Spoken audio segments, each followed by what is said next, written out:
The reason that we build models is one, to make decisions, and we'll talk about that a bit more, but two, to sell a story and to narrate something. And if you're creating a model that's incomprehensible to the end user, which in this case was probably an asset manager, for retail part. Tell me that horror story. Worst model you've ever had to deal with or that you've seen. I kind of inherited a budget model. Dave Hallwood, finance director of a leading group of independent fashion retailers in the UK. Over the past 8 years, he's helped scale businesses, navigate financial crises, and master the art of financial modeling. From cash flow forecasting to high-stakes decision-making, Dave brings invaluable insights to the table. What's the biggest lesson you've learned in modeling cash flow in retail? The most painful thing is sometimes you believe you're going to have more cash than you do, and you just have to try and be pessimistic. You do actually have to be quite ruthless sometimes. Any advice to somebody who may be listening that's thinking of doing the CFM? My advice is, one, sign up for it if you think you'd enjoy it, and two,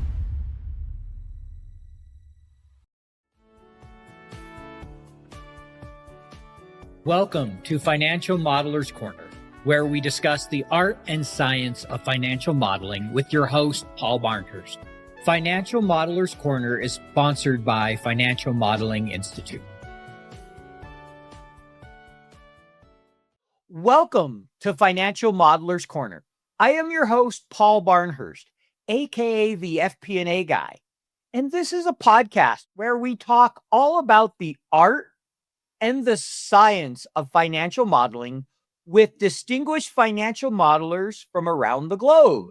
The Financial Modeler's Corner podcast is brought to you by the Financial Modeling Institute. FMI offers the most respected accreditations in financial modeling. Can't recommend them highly enough. And that's why I completed the Advanced Financial Modeler. And this week, I'm thrilled to welcome on the show somebody who's not only completed the Advanced Financial Modeler, but level 2, the CFM. Dave Hallwood, welcome to the show. hi. Really excited to have you today. So let me give a little bit of Dave's background and then we'll jump into our episode here. So Dave is the finance director of a group of independent fashion retailers in the UK. That's why he has this fashionate hat on, right?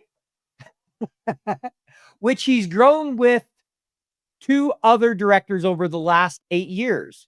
Dave did a degree in business administration, then worked in a number of retail and hospitality management roles before self-studying and becoming an accountant in his 30s. He's a fellow of ACCA and holds the CFM designation from the Financial Modeling Institute. He's passionate about modeling. He's done in-house modeling for pretty much every scenario a small business could face, especially a retailer. Budgets, rolling forecasts, opening new sites, closing existing sites, and the list goes on, pitching for financing and more. He has also contributed material to the FMI CFM programs learning platform, and he is an exam marker with FMI. All righty, so that's a little bit about Dave. First question, Dave. Tell me that horror story. Worst model you've ever had to deal with or that you've seen. Okay, yeah. So I think probably one of the worst ones I saw when I came into the business I'm in at the moment, kind of inherited a budget model. And it had been written by a consultant who clearly thought that the more complicated and whizzy they made it with more external links and back in the day before SumIFs, they had all these key columns and references to multiple sheets. It was basically a budget by store, but it was put together to pitch to a landlord for a new store. And it was just incomprehensible. But I think the consultant ran up his hours charging for it. And it sounds like I'm really criticizing him, but I've got to be honest, at that point in my career, I'm not going to say that I managed to improve it. I just about managed to get my head around it. It's not something that I came in and magically fixed, because back then I knew it was really difficult, but I didn't actually know for myself, I suppose, how to rewrite it and make it better. But I'd like to say now, I've got the knack of that. Yeah, often that there's some truth to that. First, when you inherit, you're looking at it, it's horrible, but you're like, okay, how do I fix it? Yeah. Can I do better? And over time, as you start building them and you realize, oh, there are simpler ways to do all of this, you look back and go, man, if I could just redo that now, it'd be so much better. Yeah. And don't try and be flashy. Don't try and be flashy. You don't need to. But it's kind of fun. No, I'll tell this story. So speaking of flashy, when dynamic arrays first came out, I decided to build this model for an exercise we were doing, all dynamic arrays, so I could automatically adjust it, trying to impress my boss. Got into the meeting and, started adjusting things and all the numbers were wrong. I'd messed it all up and just looked like an idiot. And I'm like, all right, just keep it simple. No need to be flashy. That was kind of my reminder that, flashy isn't what it's cracked up to be. Yeah, absolutely. So what was your key takeaway from that experience other than don't be a consultant? Oh, no, well, if you're going to be a consultant, I guess you charge by the hour. But I guess the key takeaway was that you can just go with some basic headlines. And the reason that we build models is, one, to make decisions, and we'll talk about that a bit more, but two, to sell a story and to narrate something. And if you're creating a model that's incomprehensible to the end user, which in this case was probably an asset manager, for a retail park, then you're not really hitting half the brief. Yeah, I know. Great point, right? If it's something that can't be understood by our audience, then you're failing, because the decision maker is supposed to use it to make better decisions. They have to understand it to make better decisions. Yeah. That's the reminder for keep it simple, as we like to say. Yeah. So Dave, you switched your career to finance in your 30s. Tell me about that. What prompted that? It's not very often we see that. No, so I guess I started out my career in kind of retail and management, having done basic business. And I ended up running a petrol station for about 8 years. And it was one of those I fell into it. It was nice and it was easy. It paid the bills. I didn't have to work enormously hard. And I just remember thinking one day, this is fine for now. I'm paying my mortgage, but I don't actually want to do this forever. I can imagine I'm going to still be here in 10 years if I'm not careful. So that made me think, well, what do I really want to do? And then, I thought at the time I was volunteering, doing a bit of kind of bookkeeping and finance work on the side for someone. And I just thought, you know what, I could make a career out of this. I think I'm quite good at it. And with a bit of business knowledge, as well as a bit of finance knowledge, with some technical training, I can maybe pull it off. And it took some time to actually pull it off. But that's kind of where it came from and why I decided to do it. And I don't regret it at all. So basically woke up one day and said, this isn't what I want to be doing for the rest of my career. What do I want to be doing? And decided finance was an area you thought would be interesting. And yeah. And hopefully everyone listening to this will agree. I would hope so. If they don't, we just need to convert them. So by the end of this episode, they'll say yes. Okay. So I'm curious, did you do all your kind of schooling at night? Like, was that a difficult kind of doing the education in something totally different than your work, or kind of? Yeah, it was, to be honest. So I started out with some really kind of basic technical stuff and built my way up. And it took me quite a few years. And I was in this sort of chicken and egg situation where you want to change career, and that involves starting again further down the ladder and taking a pay cut. And so I thought, well, I need to study as high as I can so I can get in as well paid as I can, but I'm still going to have to take an enormous pay cut. And kind of knowing when to do that wasn't easy at all. So that's kind of where it came from. You mean nobody likes pay cuts? Well, it's not so much, likes. You have to accept that you're going to take a bit of a cut, but I still got to pay the mortgage, right? So I couldn't just go and get a job as a really basic bookkeeper. I needed to get some study, and it's very chicken and egg. I didn't have any full-time experience. I had some qualifications, and they were building up, and I had more and more qualifications, but still no experience. And it's kind of the longer you go before starting, the harder it is. So knowing when to jump was particularly difficult, I think. Makes a lot of sense. I get it. Well, any advice you'd offer to someone who may be listening that's thinking they might want to make a career switch? Any things that you would give them to kind of watch out for from your experience? Yeah, I would say make a plan, but also there comes a time when you just have to jump. And I remember I was putting it off. I'll do one more exam. You really do need to make that jump. And what I actually did was one day I was coming home and I just thought, if I don't go now, I never will. So I handed in my 3 months notice before I had another role, which was, absolutely terrifying. But if I hadn't done that, who knows how long it would have taken. And actually, I managed to land my first finance role within 5 weeks of handing in 12 weeks notice. So in the end, I was actually negotiating to try and get out my retail job as early as I could. So make that jump, definitely. As someone I know puts it, at some point, you kind of have to burn the bridges or burn the boats, so you can't just retreat. and you have to go forward. And giving your notice is one of those things that motivates you in a hurry when you're like, okay, after this date, I have no income coming in. I have to figure this out. Yeah, absolutely. Yeah. Can be a great motivator for sure. So I'm curious, you've done a lot of modeling. You've worked a lot in the retail space. Why retail? Well, I think it was partly luck, but also partly prior experience. So I was really looking for a role in a small business, having kind of run a small business for myself and always been involved. I've never been that much of a corporate guy. I really like being in a small business where you just get stuck in and you do whatever needs doing on a given day. And so I was really looking for a small business that needed someone who's around about my level to kind of head up a small finance function. And the opportunity came along with this retail group. They were kind of running on a bookkeeper from a little office above one of the stores and, spending a lot of money on consultants and external accountants. And they got to the point where they needed to hire a qualified accountant because they were about to open more stores. And it came along at exactly the right time for me. I met the founder.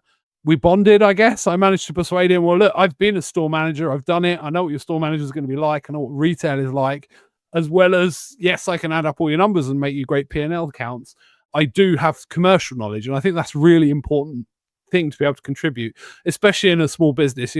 Finance business partnering is a bit of a buzzword, isn't it? But actually it is true in a small business. I don't just do figures. I get involved in all kinds of things in terms of running our organizations. So what's some of those things you've got involved in that have nothing to do with finance? Like where some days you're like, wait, I'm doing what? Oh, all kinds of things. So, we're a clothing retailer. We sell clothes online. On Black Friday, everybody is in the warehouse picking and packing orders. We've dealt with enormous stock returns of 30 pallets worth of stock coming out of the warehouse, and everybody is there stacking boxes, wrapping boxes, helping the pallet trucks get trucks on a massive articulated lorry. And then also just things day to day where because we're a small business, we don't have a dedicated HR department, we don't have a dedicated IT department. And although we have MSPs and we subcontract things out, a lot of things that need doing, they just fall on your head. And because my other two directors are very much on the coal face, and I am the department that kind of sits in the office, anything that doesn't fit neatly into selling clothes in a store, anything administratively or legal compliancy tends to come my way. So you get to be a packer, a picker, a lawyer, a HR person, and a finance person. Yeah, and also the stock IT guy. And sometimes, I do what I can, but I'm not the person to phone if your till breaks. I've had people think I'm their IT person, and I'm like, not really, but I'll try. Like, well, you know a computer. Yes, I use a computer every day. That doesn't mean I know IT. Yeah, and they say a little bit of knowledge is a dangerous thing. And sometimes I feel like I might be doing that with IT, and I should really leave it to our experts who we subcontract out to. Yep. I hear you. I can relate to that as well. So talk about modeling in retail. What are some of the things unique? Let's talk, more retail versus e-commerce. I know you've done some both, but let's start with retail. Okay. So in terms of retail, I guess the hardest thing is modeling your cash flow and your sales.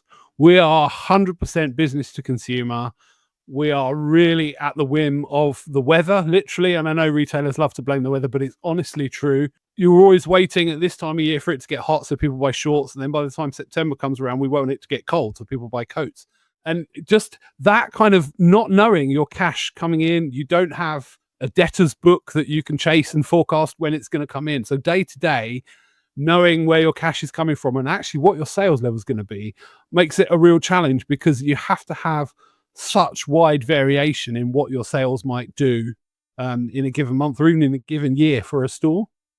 How do you go about kind of forecasting the cash flow? How do you think about that? Because, right, I mean, obviously you can't forecast the weather, but you can look at things historically. There are some trending. I mean, yes, there are forecasts of the weather. You can't control it, but how do you kind of manage that and think about forecasting cash flow with that lovely variable? Well, essentially, we agree a budget with every store manager, which is like their sales target, and it's usually based on the previous year. And then we just have a bit of a wide berth in there in terms of plus or minus 20%. And we try not to commit more than 80% of our forecast sales in cash flow in a given month. And the biggest challenge we have is when we can pay to get stock into the stores, and it really is the lifeblood of the business. And if your sales dip and you don't have spare cash to pay your suppliers for more stock, you can end up in a spiral. Yeah. And so I'm assuming you're probably using some kind of revolver as well in case it's needed. It's not just 100%. Hey, cash always has to come in, go out. There's some kind of managing in between there, or how do you? Yeah, we try and manage a reserve. We don't have any kind of bank facilities because retail is seen as so risky. It's kind of low reward. It's not common at all for overdrafts to exist in retail. So we try to work without any kind of actual formal revolver. We try and do it on our own operating cash flow and reserves. Yeah, I can see why that's definitely the most important. What's the biggest lesson you've learned in modeling cash flow in retail? What's kind of your maybe biggest takeaway over the years? I'm sure you've had a few times where you're like, I wish I would have modeled that a little different. Oh yeah, I think the most painful thing is that sometimes you believe you're going to have more cash than you do, and you just have to try and be pessimistic. And sometimes you have to play hardball with your suppliers, and you have to stretch the terms. And you do actually have to be quite ruthless sometimes, because if you don't, then you're just going to run out of buffer, and you're going to run out of road really fast. And so how often do you find yourself having to negotiate with suppliers? Is that a very common thing that you've done over your career? Oh yeah. It's kind of never ending, and I think part of the reason for that is because fashion is very seasonal. So for a lot of our product, we order it 6 months in advance. The brands manufacture to order, and then at the beginning of the season, they want to dump all of the stock on you that it's going to take you 6 months to sell, and they've got factories who want paying, so they really like you to pay for it, and you're going to need 6 months to sell it. So that negotiation of what terms there are, when stock is delivered, what type of stock is delivered when, and how we can do some kind of payment plan to pay throughout the season, it's never ending. We don't stop negotiating with suppliers, because if you didn't, then you would run out of cash really, really fast. Yeah, because if you give the ideal term they want you to take 6 months of inventory and pay on day one. Absolutely. Yeah. And I can see why they do, but it's just not realistic for us. Sure. Well, yeah. I mean, it's not realistic for most businesses. I get it, and that's the thing that we always talk about. Nobody goes out of business having plenty of cash. No. Right? The reason people go out of business is they run out of cash. And when you have to buy everything up front and sell it after the fact, you're always going to be in a cash position that's a challenge. That's why so many people love subscription businesses and SaaS, especially when they're annual. It's like, wait, you're going to pay me for the full year up front? I love this. Yeah, that would be great. If we could get every customer to just give us as much money as they're prepared to spend at the beginning of the year and then come in and use it, that would be fantastic. But kind of doesn't work like that. I don't know if you've seen it in the UK. They have in the US, where they've done a few of these boxings where you tell them some of the brands you like, the type of clothes you like. It's actually a subscription service. They'll send you, it's like 1 or 2 outfits every month that you can order, and you just pay a certain amount. Yeah, I have seen those businesses. Yeah. So they've tried to make everything into a subscription. Gets wearing as the consumer, doesn't it? So many subscriptions. It does. We have one, here that's cropped up over the last year or two. Is there's a haircut place that does a subscription membership. I'm like, yeah, no, I'm good. But yeah, I'm sure there's people who do it. All right. So cash flow is huge. What are some of the other things with, modeling beyond the kind of cash flow you should think about retail? Like, how do you think about individual stores and modeling them? Like, what kind of assumptions go into that?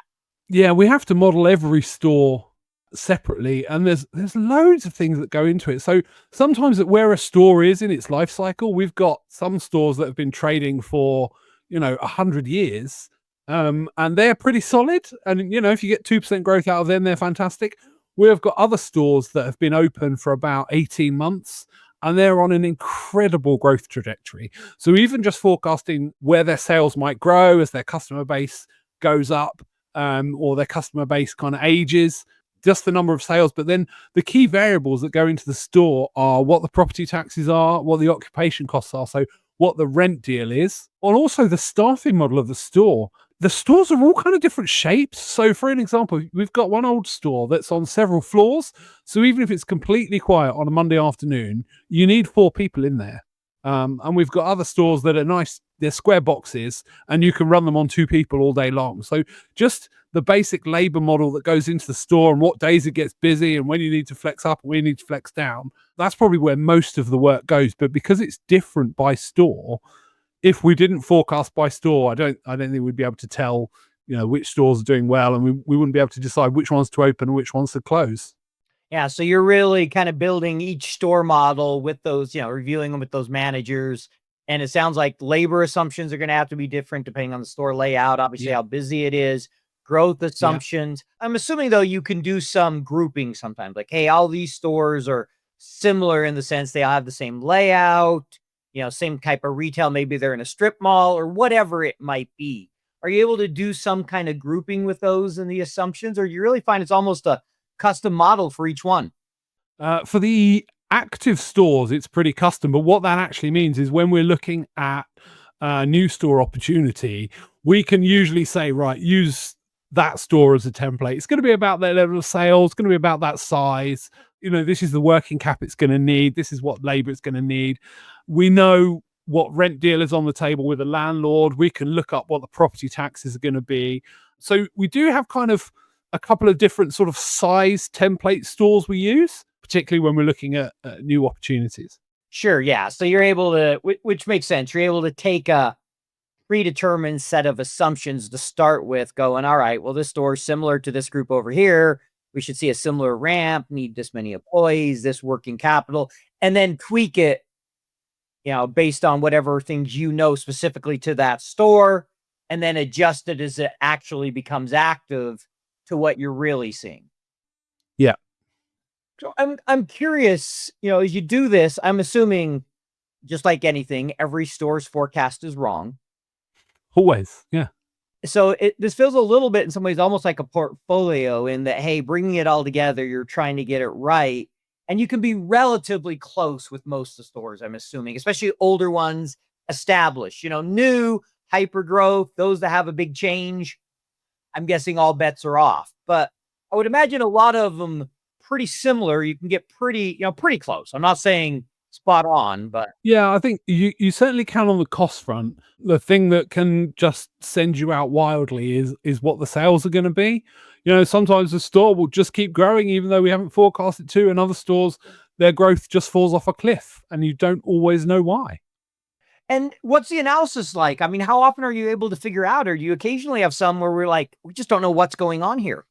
I don't think there's anywhere we don't know what's going on, but sometimes we feel like we can't necessarily do anything about it. So I would say at least every quarter we look at the forward review. And the last one we did at the beginning of this year, we actually decided to close 3 stores because they were formerly profitable stores, but there are headwinds coming. Property taxes are more than doubling for retailers in the UK in April.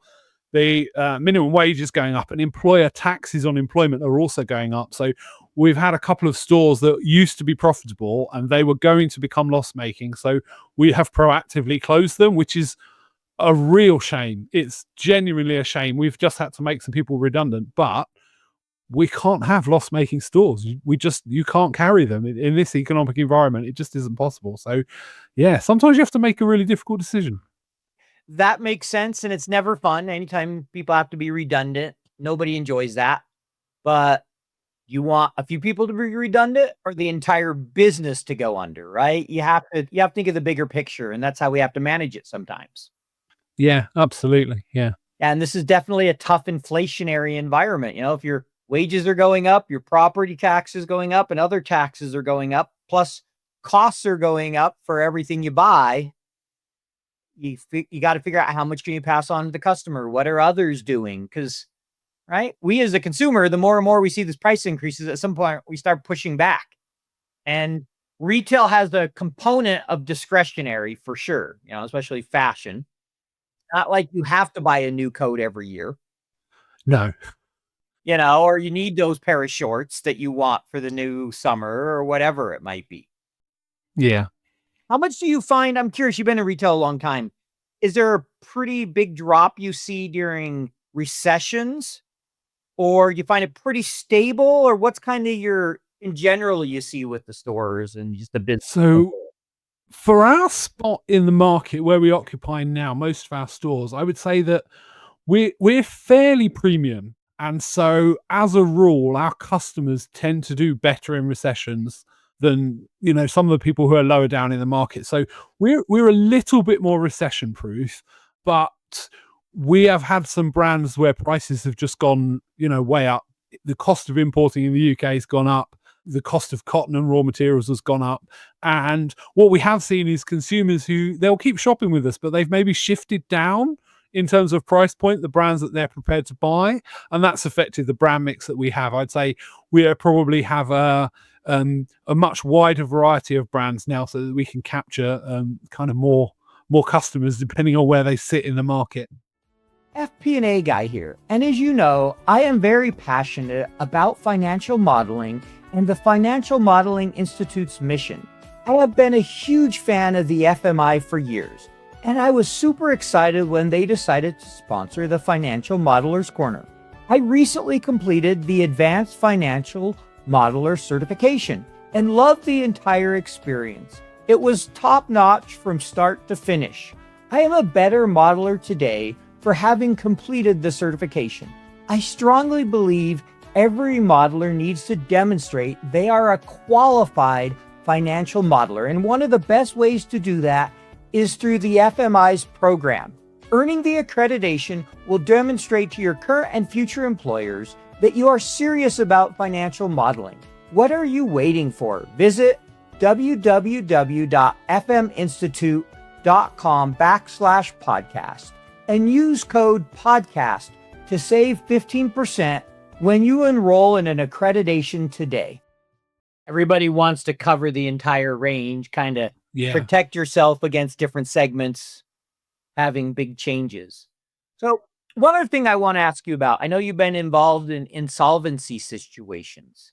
Anything different there in the modeling? Any kind of unique things you found as you're in that kind of environment and modeling those type of situations? Yeah. So first, let me explain a little bit about what we kind of went through a few years ago. So we entered into a deal that went bad. Basically, we entered into a franchise deal to open some stores for a brand that's well known in the UK, and the cost of fitting those stores just spiraled, and it ended up being 4 times what it was forecast to be when we were looking at it. And then the sales in those stores were 50% of what they were forecast to be. And we looked at it and we thought, this is actually not viable. We've only opened 2 stores. We've got a third one on the way. We've backed the wrong horse, unfortunately. And, when you're in business, you have to take a risk. And we didn't have any choice, basically, but to wrap up that subsidiary really quite rapidly. So we had to put it into liquidation.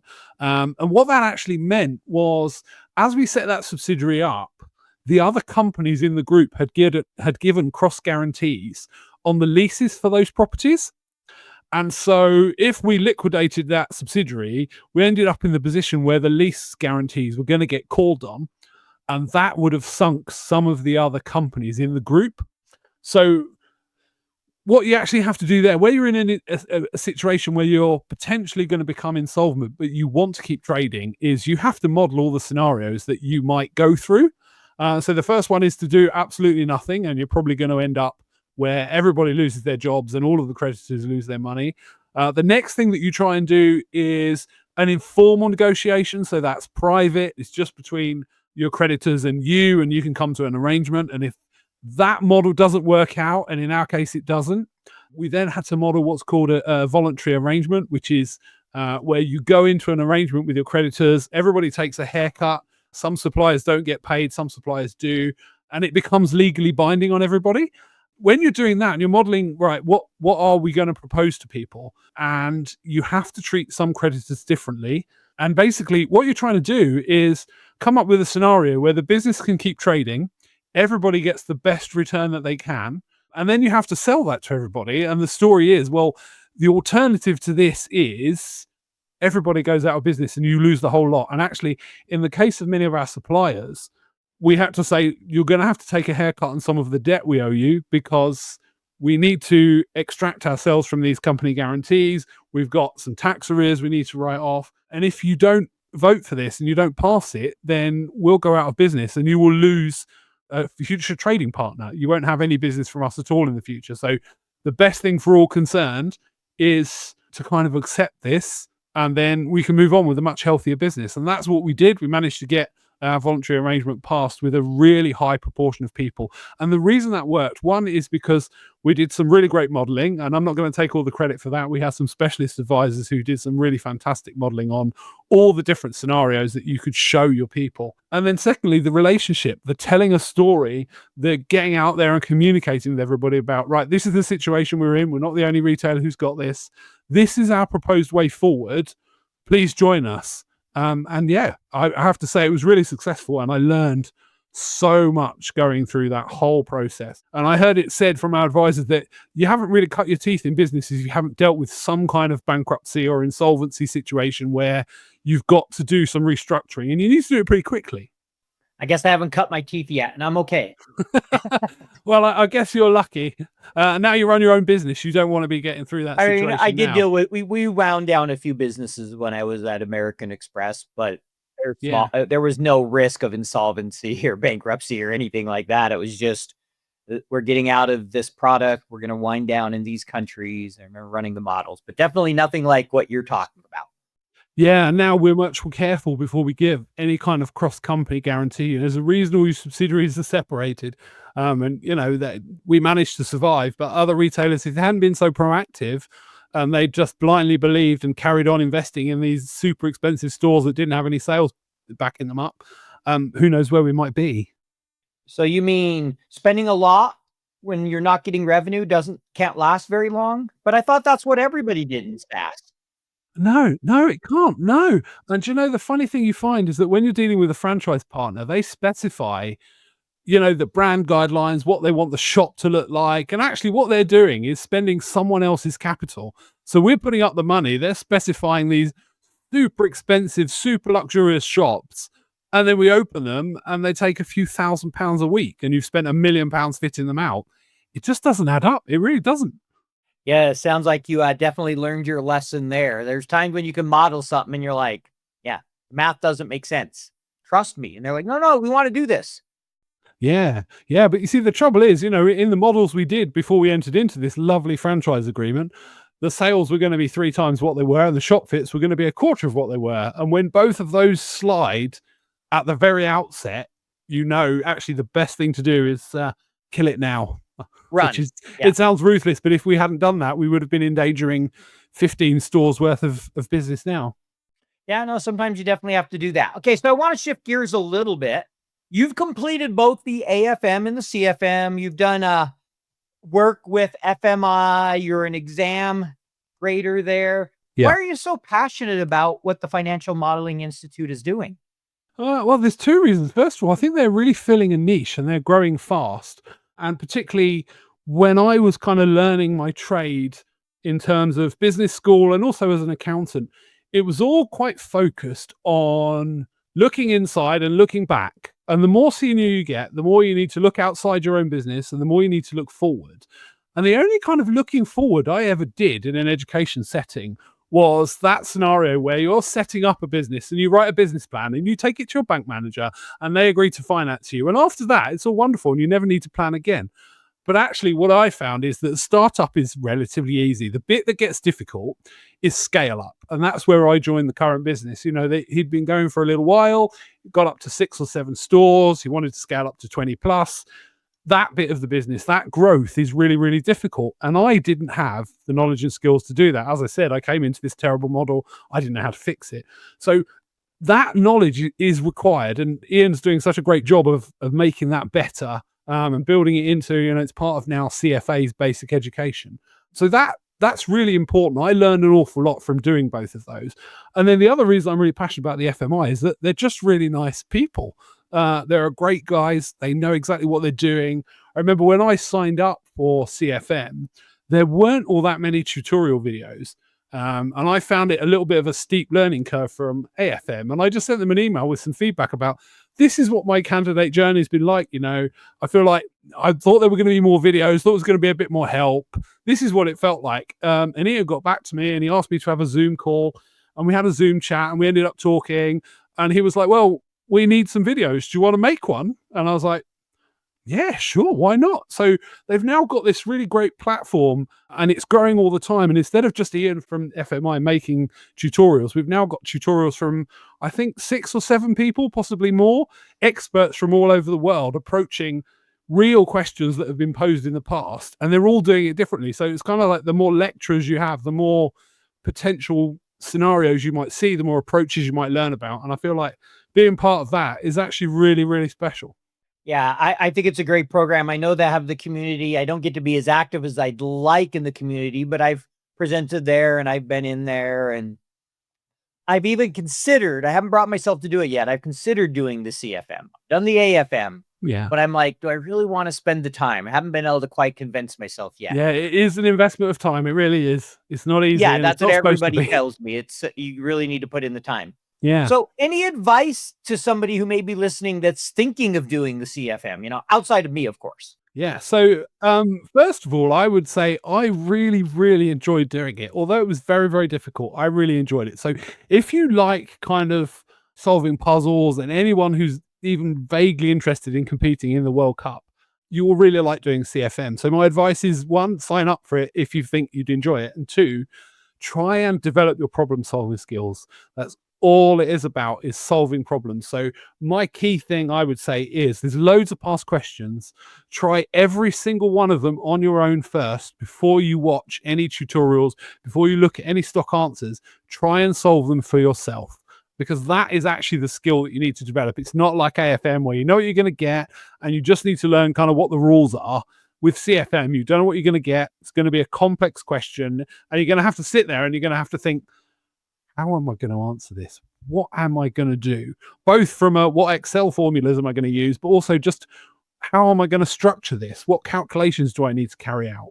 So try it by yourself and really develop your problem solving. That is what will stop you panicking in the exam. Got it. So basically being prepared, actually studying, practicing, learning the formulas, doing your homework. Yeah, it's funny how that works in exam if you're prepared. But no, that totally makes sense. I think you gave a lot of great advice there. So I want to ask a kind of a fun question. This is, what's the most unique or fun or creative thing you've created in your personal life using a spreadsheet? Wow, I don't know. I don't know if it's creative, but the thing that I found the most exciting for a long, long time, probably the longest running spreadsheet that I had, was tracking my mortgage and the overpayments I was making and how much money I was able to save by overpaying my mortgage. Even slightly added up to tens of thousands of pounds in several years. And a lot of people think people I know in real life think that's terribly geeky, and why are you excited about that? But actually, I saved a fortune and I was able to work out to the penny how much I was saving, and I really, really like that. So that probably sums me up quite well. Well, there you go. We know we have a numbers nerd when you do that. You're not the only one who's done stuff like that. It's always rewarding to see all those extra payments. They really make a difference. Yeah, they do. They really do. All right. What's your favorite Excel shortcut? Okay. So, well, I don't know favorite. I'm going to say like I'm really passionate. I think it's really clever. But the ones that I use the most, and I mean several times a day, are Alt-WN, which opens a new window. So often I'll get an Excel sheet and I want it open in more than one place. If I'm marking a paper or someone sent me something, I'm going to split it out into 3 windows so that I can look at 3 tabs at once. And then Alt-WFF or Alt-WFR to freeze the rows in those new panes so that I can move around in the sheet really, really quickly. It's not exciting. It's not that clever, but it's so useful and it's so quick. Yes. When you said Alt-WFF, I can think of many times I've done that also. Yeah. Yeah. And isn't it really frustrating that Excel doesn't store the view on more than one window? So every time you open up a new window, you have to reset your frame freezing. You never know. One day they might fix it. Go ahead and put in that request. I really wish they would store that so you can close it down before you send it to someone else. But next time when you open it up and you hit Alt-WN, all those freeze panes on pane number 2 and 3 were the same. But hey ho. And you could always create a macro, I guess. Yeah. But I know what you mean. All right, we're going to move into one of my favorite sections, our rapid fire section. So I'm Pretty sure you know how this works, but I'm going to tell you the ground rules. No, it depends. Quick answers. You pick one side or the other. And then at the end, you can elaborate on one or two because we realized real world, it depends sometimes. But that doesn't make for fun radio, so to speak, or listening. So you ready? Yep. Circular references, yes or no? No. VBA, yes or no? Yes, but only for formatting, never for calculating. All right, you're not the first to give that answer. Do you prefer horizontal, lots of seats, or vertical, put it all in one? Vertical. All righty. Dynamic arrays, yes or no? Yes, but don't overdo it in modeling. What about a fully dynamic model? No, far too volatile. Once you get up to any kind of size, far too volatile. External workbook links. Ah, you see, still a necessary evil, same answer I gave last time, but less so. Someone said to me, learn Power Query if you think they're necessary. And I've got better at Power Query, but there are some things it's still just the best thing to do is just have a link. I'm sorry. Well, I hate it, but it's true. Off now. I'm sorry. No, just kidding. Named ranges. Yes or no? No, it takes too much time to create. People just don't do it. All right. Do you follow a formal standard like FAST or SMART or any of those that are out there when you're modeling? All right. There's a few other new ones in here. We're going to get to some of those. Should financial modelers learn Python in Excel? I wouldn't say should, but it doesn't do any harm to learn a programming language. What about Power Query? Absolutely. You definitely should. I promise you it will save you time.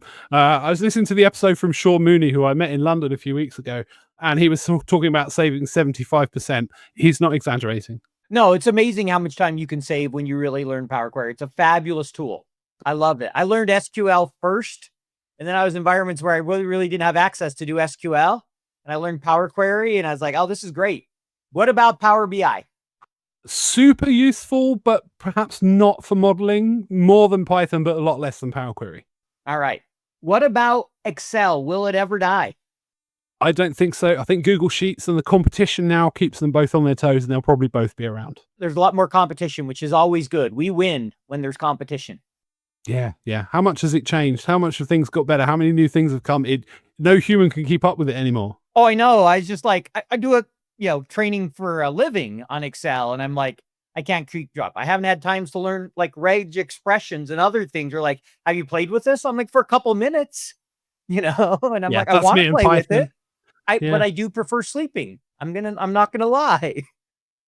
All right. Do you think AI will build the models for us in the future? Yes, and that scares me a little bit. You're not alone on that. So are financial models the number one corporate decision-making tool? I'm going to say no, and I'm going to come back to that one. All right. Well, I'm going to ask you now, if you said no, what is? We'll go there now. Gut. Why? Gut feeling. Because decision makers, sometimes they just go by their gut. And I find that a model is usually a go or a no-go, but it's not the actual decision-making tool. And do you think the gut is a good thing or a bad thing? I think if the person is the right person making the decision, it can be absolutely the right thing. Yeah. It's a tough one, right? There is a balance. I think even as modelers, we recognize just because a model says yes, and just because the math makes sense, doesn't mean it's always the right decision. No. And there's way more to it than just what the numbers say.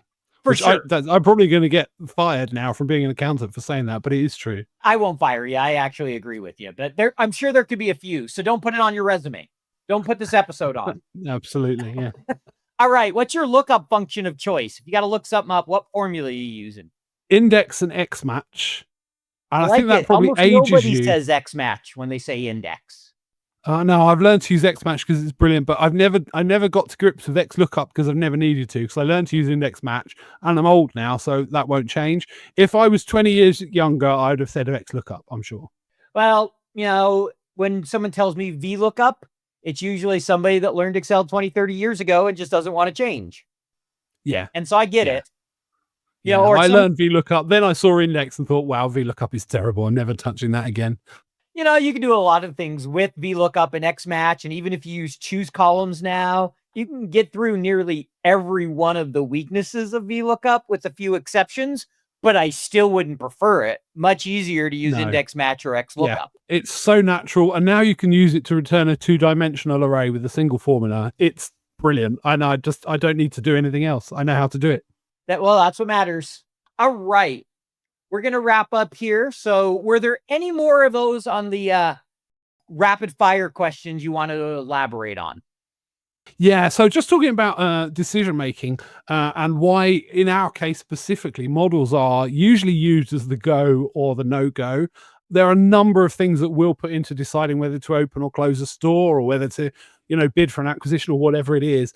And often they're things that can't be modeled. So what brand's going to supply us in that town?